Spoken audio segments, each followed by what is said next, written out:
access mana-mana method, tengok dia punya modifier dulu. Biasanya kalau jadi error tu dekat modifier lah, so kena identify. Kalau public tak kisah mana-mana, kalau dia dalam folder yang berlainan kena import dulu.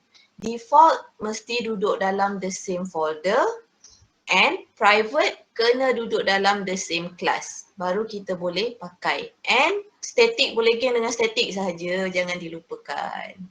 So itulah syarat-syarat petua-petua nak buat coding. So kita dah tengok modifier tadi private untuk variable. So kita cuba buat private untuk method pula. So contoh kat sini kita nak create object. Okay, and then dekat sini kita ada satu constructor. Constructor ni kita letak dia punya modifier dia private. So private maksudnya kena duduk dalam kelas yang sama. So kalau kita letak statement untuk create object ni dalam kelas yang berlainan, tak bolehlah, dia akan jadi error. Okay, sebab status dia ni private. Kalau kita nak create object, main method ni kena duduk dekat dalam kelas yang sama. Baru dia boleh create object. So dia akan jadi macam ni lah. Macam ni baru kita boleh run kita punya program. Main method kena duduk dekat dalam kelas private var. Baru dia boleh call name ni dengan method ni. Okay, so ni bila kita pakai keyword private. So private tu boleh pakai dekat variable, boleh pakai dekat method. Sama juga macam static. Boleh pakai dekat method, dekat variable. Yang ni boleh pakai dekat kelas. So depends dekat mana kamu letak access modifier. So kena make sure dia punya access level tu membolehkan kita access method ataupun variable yang kita nak pakai. So encapsulation ni dia pakai keyword private. Sebab tu dekat dalam project requirement tu saya tulis kena ada encapsulation. Maksudnya kamu punya variable dan certain method yang kamu nak pakai kena jadi private. Okay, so private class member is accessible within its own class. So kita tengok macam mana private tu dia jadi encapsulation. Macam mana dia jadi data hiding. So encapsulation, data field encapsulation is a mechanism to put variable and method together inside the class. Sebelum ni kita buat juga variable dengan method dekat dalam kelas yang sama. So yang membezakan dia dengan coding-coding kita yang sebelum ni adalah kita letak keyword private. So dia akan jadi encapsulation. Tapi tak cukup lagi tu. Sebab bila kita dah letak private kan susah kita nak access tadi. Dia kena duduk dekat dalam kelas yang sama. So macam mana kalau dia duduk dalam kelas yang berlainan dan coding kita panjang? So the first step for encapsulation is kita pakai keyword private tadi. So bila kita letak private dia dah hidden. And kita kena ada setter and getter method. Kamu dah belajar PHP kan? Dekat form action ada post dengan get kan? Ada. Betul tak? Betul. So macam ni lah lebih kurang. So kita kena ada setter dengan getter. Untuk kita dapatkan value yang private tadi. Okay, so contoh dia macam mana nak buat. Okay, syarat dia tadi dia kata kena ada dua method. Okay, satu method nama getter. Getter ni kita panggil dia accessor sebab dia nak access. So dekat sini dia akan jadi syntax dia public return type get variable name. Dia nak access, dia nak read apa value yang ada dekat private variable ataupun private method tu. So value yang dia dah read tu dia akan bagi, dia akan return pada kelas yang duduk dekat luar daripada private tu. So inilah caranya kita pakai encapsulation, kena ada getter method. Tapi kalau kita punya method tu dia nak access variable private yang data type dia boolean, so syntax dia macam ni. Public boolean is variable. Kenapa dia letak public? Sebab private kan maksudnya dia boleh access dalam kelas yang sama je. So sekarang ni coding yang kita nak panggil private variable ataupun method tu dia berada di luar. So untuk membolehkan dia access, kita letaklah dekat dalam tempat yang kita declare private tadi tu method yang public.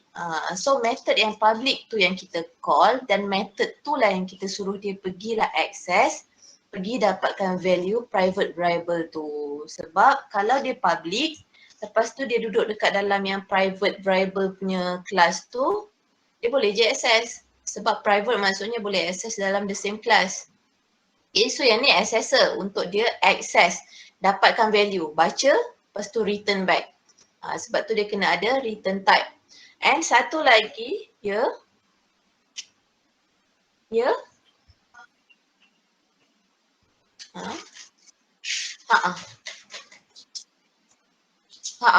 Kalau dalam C, boolean kita ada 1, 0, yes, no, true, false. Tapi Java true, false sahaja.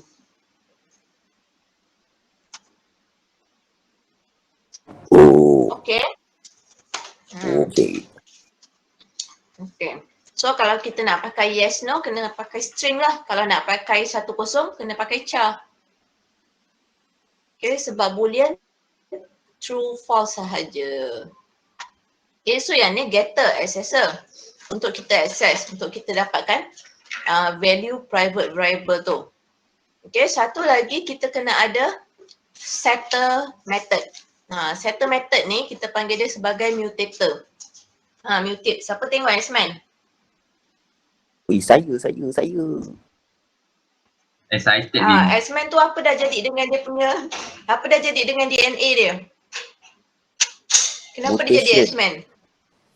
Mutasi. Mutation. So apa dah terjadi dengan DNA dia? Mutation tu apa? Ya. Berubah. Berkembar-kembar. DNA dia berubah kan? Ya. So sebab itulah kita panggil setter method ni sebagai mutator. Sebab kita nak suruh dia pergi ubah value private variable kita. Sebab bila coding kita duduk dekat kelas yang di luar private variable tu, kita tak boleh nak ubah. So kita suruhlah si mutator ni pergi ubah. Si mutator ni kita letaklah dia dekat dalam kelas yang sama dengan private variable tu. Okay. So that's why dia punya status dia public juga. So that kita boleh call dia daripada luar dan value dia void sebab kita nak suruh dia ubah je. Kita tak suruh dia pulangkan apa-apa value. So dia jadi void. Lepas tu kena ada perkataan set, lepas tu baru nama variable kita dan the first alphabet kena huruf besar. Getter ni ada get, lepas tu start dengan nama variable pun kena huruf besar. So kita tengok macam mana nak buat. Okay, katakanlah kita ada class patient. Class patient ni dia ada dua variable, name dengan temperature. Nak tengok demam ke tak. So kita akan dapat coding yang macam ni. So kita ada class patient and then kita ada string name, kita ada double temperature. Okay, so dia ni duduk dekat dalam package encapsulation. Nama folder dia encapsulation. Okay, so kita letak dekat sini jadikan dia private. Baru boleh jadi encapsulation. So bila dia private, katakan kita ada satu kelas lain dekat luar, consult.java. So consult.java ni kita ada main method sahaja. Dia duduk dalam package yang sama. Kita letak nama package dia encapsulation. So what happen is kita nak print ayat hello, lepas tu print dia punya nama, your body temperature is, kita nak print value temperature tadi. Tapi ni kita kat luar ni. Dekat consult.java.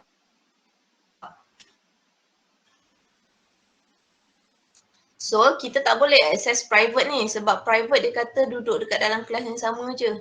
Ni kelas lain, dah lah kelas lain dekat luar pula tu. Okay, so bila kita nak access kita kena pakai setter dengan getter. Okay, dah pakai setter dengan getter, kita create object dulu. So kita create patient, okay, nama kelas, nama objek katakanlah saya letak objek tu A, sama dengan new patient, kita letaklah value yang kita nak print ni tadi, name dengan temperature. So constructor yang akan set value ni kan kalau kita create objek biasanya. Tapi bila ada encapsulation, constructor ni dia tak akan create objek, dia tak akan initialize tapi dia akan panggil kita punya setter. Okay, so dia akan call untuk name Name tadi saya cakap dia punya method kena name ni n kena